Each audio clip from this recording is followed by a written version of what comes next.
O programa a seguir tem classificação indicativa livre. Seja muito bem-vindo ao Caldo de Cultura. Olá, na edição de hoje você confere uma reportagem sobre o papel da música na ditadura militar. A gente fala sobre a iniciativa do projeto Humans of Curitiba. E você sabia que Curitiba tem seu próprio herói? Fique ligado no Caldo de Cultura para descobrir a história dele. Você confere esses e outros assuntos no programa de hoje, não saia daí!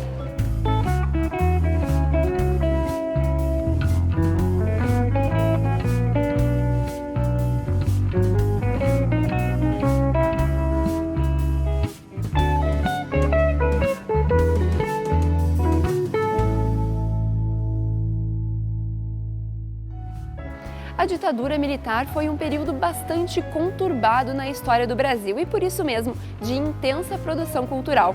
As músicas de protesto foram uma forma de resistência. Algumas delas viraram até clássicos da MPB. Até hoje, elas ganham voz com diferentes intérpretes. Caminhando e cantando e seguindo a canção. Tenho certeza que você já ouviu esses versos na voz de Geraldo Vandré ou por manifestantes nos mais diversos protestos. Essa música, lançada em 1968, virou um hino daqueles que lutavam contra a ditadura militar no Brasil. Essas e tantas outras canções de artistas como Chico Buarque, Gilberto Gil, Gonzaguinha e Caetano Veloso. Para muitos artistas, era quase impossível separar música e política. O serviço de censura barrava muitas das canções vistas como provocativas, imorais ou que faziam críticas aos militares e à falta de liberdade de expressão no país. Justamente por isso, os compositores buscavam maneiras de driblar esse controle e manter o sentido original das canções, através de metáforas, alegorias e outros recursos poéticos. Assim, ganhava força a música de protesto no Brasil. Desse período, surgiram clássicos que até hoje inspiram compositores e intérpretes. Esse é o caso do grupo Coralinas. Formado por 3 cantoras, o grupo surgiu há 10 anos e de lá pra cá vem fazendo espetáculos temáticos. O último deles, Para Não Dizer Que Não Falei das Flores, revive mais uma vez a música de protesto nos palcos do Brasil. O que guiou a gente na escolha do repertório foi o próprio tema do show, para não dizer que não falei das flores, tendo em vista assim, a importância de cada canção e tentando abranger a maioria dos compositores brasileiros daquela época que deixaram esse legado importante. E, então, colocando uma música de cada, dos mais importantes, Chico Buarque, Ivan Lins, Gonzaguinha, João Bosco, vários outros que estão presentes, Geraldo Vandré, claro, e Taiguara também. Então a gente procurou contemplar todos os mais importantes que tinham canções significativas, que eram marca registrada das músicas de protesto da época da ditadura. 2014 foi o ano que marcou os 50 anos do golpe militar, né? Foi daí que surgiu esse show, que eu acho de total importância, porque lembrar a história, né? Quem não tem passado não tem presente e não tem futuro, né? A canção de protesto serve como forma de entender uma época turbulenta, uma maneira de pensar e resgatar um tempo passado através da música. E essa MPB clássica, ela não mobiliza milhões, ela mobiliza cabeças, mobiliza pensamentos. Não estou dizendo que a outra música não mobilize também. Mas eu acho que é uma música diferente, né? É uma música que conta a história do Brasil, que faz uma leitura do momento, né? Que é uma música um pouco mais intelectualizada, né? Que fala mais do cenário do que a gente vive. E quem fez isso muito bem foram esses compositores desse momento, né? Chico Buarque, já falado, Gonzaguinha, Ivan Lins, o próprio Geraldo Vandré. E eu não quero falar tanto porque foram realmente muitos. Foi muito difícil fazer a seleção para esse show, porque são músicas lindas, que realmente contam a história do Brasil. Juntas elas fazem muito sentido. E acho que é importante que as gerações atuais conheçam essas canções, né? Muitas vezes ouvem no rádio e não ligam essas canções a que momento elas pertenceram da história brasileira. Então, acho que é legal esse show porque ele contextualiza essas canções. A gente tem as projeções também que lembram muito o momento da época. Mas não é só a importância histórica que pesa na escolha desse repertório. Essas canções ficaram marcadas também pelas interpretações que ganharam ao longo dos anos e entraram no imaginário de muitas meninas que cresceram com elas e um dia também se tornariam cantoras. São canções muito bem feitas, bem elaboradas e eu acho que todo mundo tem vontade de cantar, que viveram essas canções, né? Eu sou da década de 60, então vivi muito isso na minha infância e desde criancinha cantava essas canções e sempre tive vontade de cantar essas músicas em shows. E a gente está super realizado com isso. Acho que as cantoras brasileiras todas têm essas canções no repertório. A Companhia de Teatro Palavração da UFPR completa 20 anos em 2015. E para comemorar, nada melhor do que apresentar uma nova peça. Confira as novidades do espetáculo Acostamentos. Não só fazer teatro, mas pesquisar. Esse é o papel da Companhia Palavração, que surgiu de uma iniciativa da UFPR há 20 anos. Além de encantar com a arte, a Palavração cumpre um papel importante de produção de conhecimento dentro da educação pública. A Companhia de Teatro Palavração trabalha muito bem os 3 pilares, né, que movem a universidade: pesquisa, ensino e extensão. Na Palavração, com esse grupo artístico, a gente consegue desenvolver muito bem essas 3 linhas de trabalho dentro de uma universidade. Então, a gente tem ao lado da pesquisa que a gente não entra na demanda de mercado do teatro, que é uma demanda grande, né? Nos grupos profissionais que sobrevivem do teatro sabem disso, que existe uma demanda de mercado, que às vezes o grupo até abre mão de uma certa pesquisa para poder vender o seu trabalho. Nós não precisamos disso, porque estamos dentro de uma universidade pública, estamos fazendo um trabalho de pesquisa, devolvemos para a comunidade essa pesquisa, trabalhamos com alunos, com bolsistas, então, e trazemos a comunidade para ver os espetáculos, né? São todos gratuitos os espetáculos da companhia. Então, um trabalho como esse dentro de uma universidade é fundamental para o desenvolvimento cultural da cidade, até na formação de novos artistas. Então, muitos artistas que hoje estão no mercado profissional de teatro em Curitiba passaram pela Palavração, de alguma maneira, nesses 19 anos. Então, é muito bom também este projeto dentro da universidade colaborar para o desenvolvimento cultural e artístico da cidade de Curitiba, né? O dirigente da companhia ao longo desses 20 anos foi o argentino Hugo Mengarelli. Agora, Hugo passa a bola, mas deixa como herança um método único de trabalho e marcas em cada um dos atores que ficam. Quem assume é a Laor, que está com a companhia desde o 2º ano de existência. Eu digo sempre que eu sou a 2ª geração da Companhia Palavração, porque eu não entrei na primeira leva de artistas, né? A companhia nasceu em 95, né, com uma proposta da Pró-Reitoria de Extensão e Cultura, convidou o professor Hugo Mengarelli, que era do Departamento de Artes, para construir a companhia. Então, em 95, a primeira geração, e eu digo que eu sou da 2ª porque eu entrei em 96, né? No final de 96 eu entrei no grupo, justamente porque a companhia estava indo para o seu 2º espetáculo, né? E precisava de atores homens, tinha poucos homens na época, né? No elenco. E aí eu vim fazer o teste seletivo e peguei uma das 3 vagas. Eram 3 vagas masculinas na época para o elenco, e eu tive a honra de ser contemplado com uma delas e não saí desde então. Em 2015, o professor Hugo, né, está se aposentando da universidade, são mais de 35 anos dedicados à Universidade Federal como professor, e aí ele me veio com essa proposta de que eu estaria assumindo né, como dirigente da companhia, porque ele está se aposentando. E, então, claro que é uma responsabilidade muito grande nesse momento histórico, né, 20 anos de história, e eu recebo essa função agora de dirigente atual da Companhia Palavração. Para mim é um desafio novo, mas também não tanto, porque são 19 anos aqui trabalhando, então é a minha 2ª casa praticamente, a Companhia Palavração. E vai ser só um desafio diferente, porque eu vou estar do lado mais de dirigente e questões mais administrativas, burocráticas dentro do funcionamento do grupo. Mas o trabalho artístico é o mesmo que eu venho desenvolvendo junto com o professor Hugo há 19 anos, então não mudamos muito nossas metodologias de pesquisa no campo do teatro. Rutiné está na Palavração desde 2011. mas já teve a vida marcada pela experiência. Ela evoluiu como atriz, teve a parceria da filha de 8 anos no palco e pôde levar o trabalho da companhia para fora dos muros da universidade.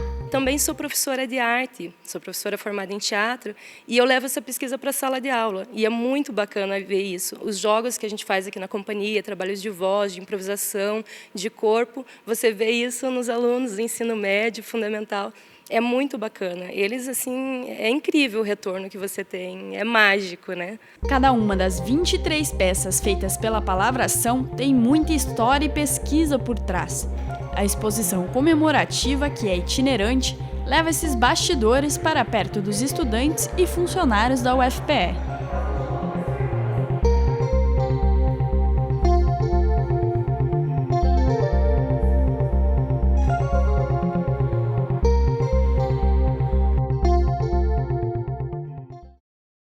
O cinema brasileiro está se projetando cada vez mais no exterior. Um exemplo é o trabalho mais recente de Maurício Baggio, o curta-metragem Teresa, que foi bastante elogiado no Festival Espanhol de Huesca.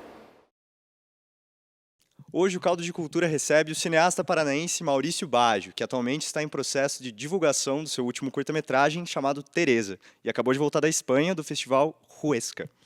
Então, Maurício, eu queria que você me contasse um pouquinho sobre como você começou a se envolver com o cinema, porque você é formado em análise de sistemas, né? Como o cinema entrou na sua vida. Bom, eu estou na área de imagem há pelo menos 10 anos. Eu trabalhava com eventos, na época que eu já trabalhava como analista de sistemas, e eu resolvi focar em imagens, abandonei a área de análise. Nesse período, trabalhei com vários diretores mais conhecidos aqui no Paraná, Beto Carminati, Fernando Severo, Pedro Merege, Paulo Biscaia. E essas pessoas foram me dando quase que um curso no cinema. Eu fui aprendendo a fazer cinema junto com essas pessoas. Agora, mais recentemente, tenho trabalhado também com diretores que estão despontando mais no cenário internacional, o Ali Muritiba. Então, são pessoas que eu brinco muito que essas pessoas são a minha formação em cinema. Você pode contar um pouquinho da história do Teresa, do que se trata o curta-metragem? Bom, Teresa começou quando eu ouvi uma história sobre um preso, e era uma história muito atípica, assim, e eu resolvi transformar aquilo em um roteiro de filme. E isso foi mais ou menos em 2007. De lá para cá, eu fiz o projeto que foi aprovado pela Lei de Incentivo Municipal do Mecenato, isso em 2011. Eu consegui captar o dinheiro em 2013, em 2014 foi feito realmente o filme, foi gravado o filme, e agora em 2015 a gente está fazendo a distribuição do filme. O filme relata a história de um preso que resolve mudar a sua vida. Está descontente da forma como está vivendo e resolve mudar a forma de viver. E o Teresa está sendo exibido em vários festivais, inclusive agora em junho, você acabou de voltar do Festival de Huesca, na Espanha. Então eu queria que você me contasse como foi um pouco o convite para participar do festival, como foi a recepção do filme lá. Bom, a semana passada a gente estava em 3 festivais, 2 festivais aqui, em Jericoacoara, no Ceará, Versini, em Duque de Caxias, no Rio, e Huesca, na Espanha, que é um festival internacional importante, é um festival que ele é qualificador para o Oscar. Então, os filmes que ganham esse festival, eles têm a possibilidade de seleção para o Oscar. Não quer dizer que vão ganhar o Oscar, mas pelo menos estão competindo, têm a possibilidade de competir no Oscar. E a recepção do Teresa lá foi muito boa. A gente mede o público, o aplauso do público na sala, a conversa com os jurados que deram um feedback muito bom para o filme, e críticos que estavam lá também, curadores e pessoas de outros festivais que estavam lá, sempre deram um feedback muito bom sobre o filme. E tendo em vista o cenário atual da produção cinematográfica no Brasil, em que tem muito preconceito das pessoas, do público com o cinema daqui, o que você acha que é mais importante para dar visibilidade para as produções nacionais? O reconhecimento externo de festivais internacionais ou o reconhecimento daqui mesmo, dos festivais daqui, de leis de incentivo daqui? A gente tem um pouco de preconceito com o que é nosso, né? A gente não valoriza muito o que é nosso. E tem muitos filmes brasileiros, paranaenses, curitibanos, que estão rodando o mundo e às vezes as pessoas aqui acabam nem sabendo disso. Um pouco talvez seja até culpa nossa de não distribuir mais aqui, por falta de espaço talvez, e um pouco também de ajuda mais dos meios de incentivo que, embora existam, ainda são insuficientes pela quantidade de ideias e projetos que estão rodando por aí. Bem, é isso. Obrigado, Maurício, e boa sorte aí com o seu filme e futuras produções.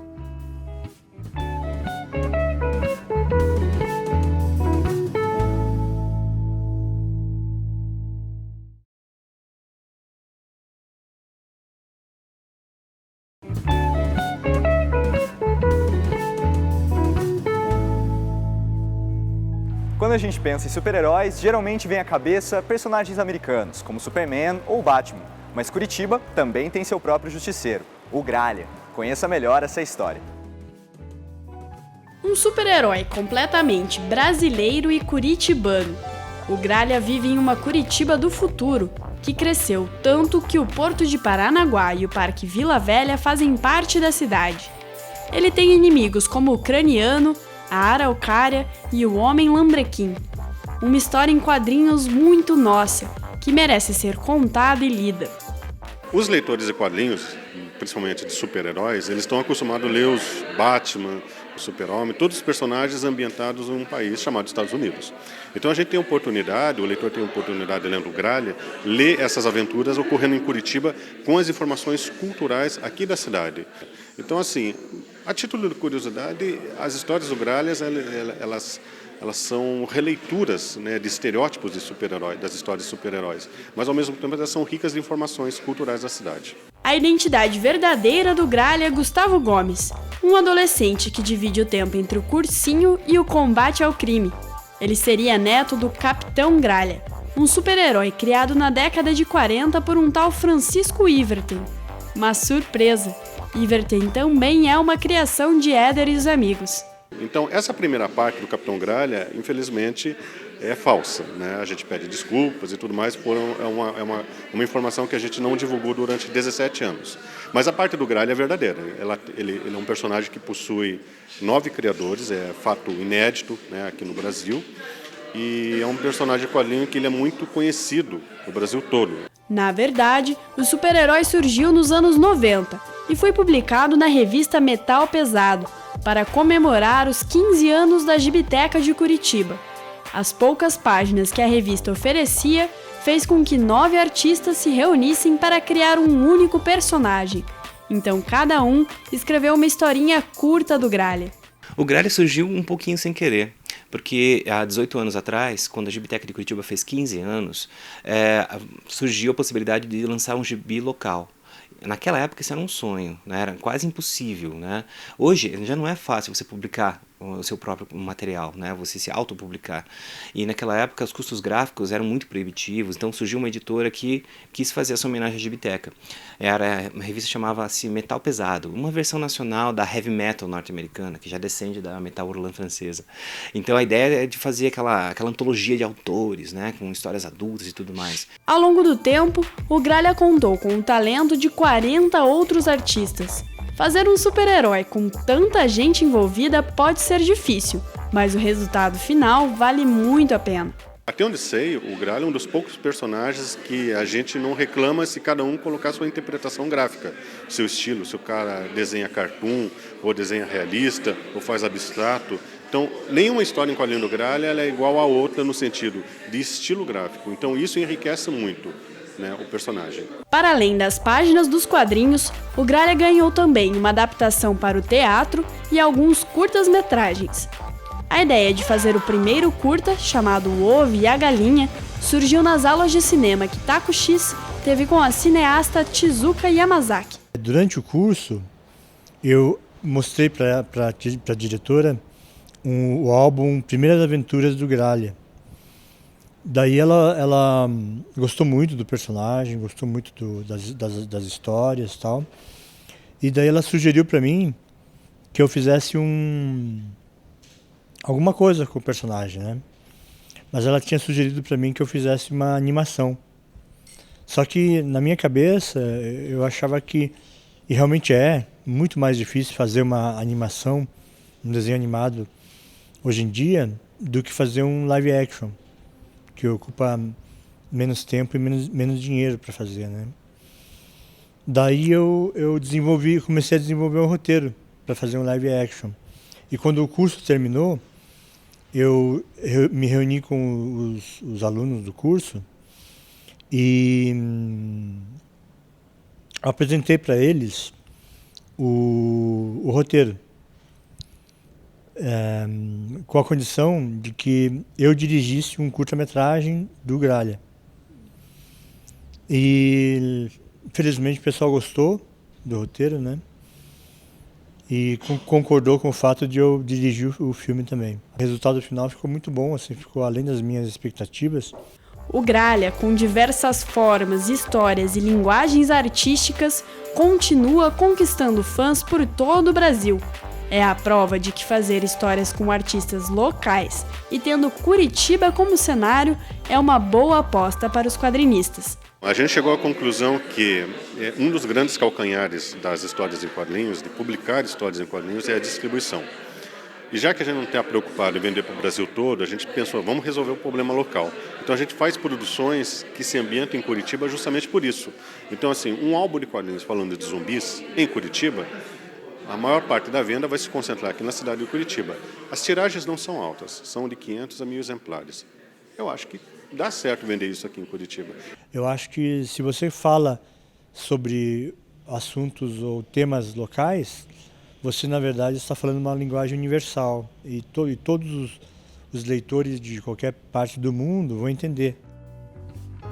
As grandes cidades estão cheias de personagens curiosos e histórias inusitadas. É só parar e reparar bem. Movido pela fotografia e pela vontade de apresentar essas histórias, o fotógrafo Gustavo Jordac criou o projeto Humans of Curitiba. Veja só. Através da lente de uma câmera fotográfica, histórias e vozes de cidadãos comuns ganham vida. Quem passa normalmente pela Rua 15 e arredores sabe que ali se encontra um redemoinho de ilustres desconhecidos, pessoas comuns e por isso mesmo anônimas entre si. O tipo de gente que Gustavo registra e dá base ao projeto fotográfico Humans of Curitiba, que completou 1 ano de existência em julho. E na época eu estava desempregado e vim para o centro da cidade para buscar coisas novas. Nisso eu acabei fotografando um morador de rua, que ele me contou a história da vida dele. Chegando em casa, eu apresentei essa fotografia com um relato para um amigo meu que me apresentou o projeto Humans of New York. Foi amor à primeira vista, eu comecei a acompanhar o projeto, traduzir, fiquei horas fazendo isso e no dia seguinte, de manhã, por incrível que pareça, eu já dei início ao projeto curitibano Humans of Curitiba. Assim como no projeto Humans of New York, Gustavo fotografa e conversa com pessoas que encontra na rua e depois posta a foto com o relato no Facebook. Mas esse processo não é tão simples quanto parece. Muita gente acha que eu saio na rua e abordo qualquer um. Na verdade, tem um processo maior. Às vezes eu ando quilômetros atrás de um personagem ou de alguma cena.